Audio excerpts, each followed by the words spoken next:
সতীর্থ ক্রিকেটারের স্বামীর দ্বারা দুর্ধর্ষ চুরির শিকার হয়েছেন বাংলাদেশ জাতীয় নারী ক্রিকেট দলের ক্রিকেটার স্বর্ণা আক্তার। তার বাসা থেকে দুটি আইফোন ও ডলার সহ মোট ৫.৫ লাখ টাকার মালামাল চুরি হয়েছে। এ ঘটনায় বাদী হয়ে মোহাম্মদ আলামিন দেওয়ান আজান নামের এক ব্যক্তির বিরুদ্ধে রাজধানীর শেরেবাংলা নগর থানায় অভিযোগ দায়ের করেছেন স্বর্ণা। আলামিন স্বর্ণার এক সতীর্থ ক্রিকেটারের স্বামী। তারা একই ফ্ল্যাটে পাশাপাশি রুমে থাকতেন বলে জানা গেছে।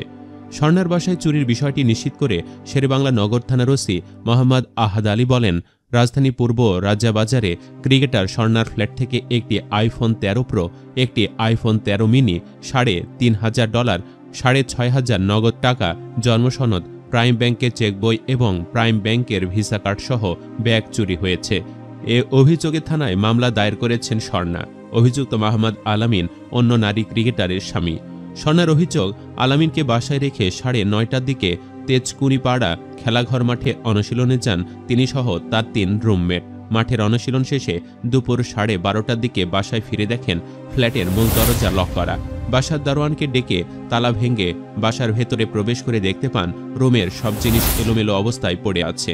ব্যাগে থাকা আইফোন ১৩ প্রো এবং আইফোন ১৩ মিনি ও ওয়ারড্রবের ড্রয়ারের তালা ভেঙে $৩,৫০০ ও নগদ ৬,০০০ টাকা চুরি করে নিয়ে গেছে।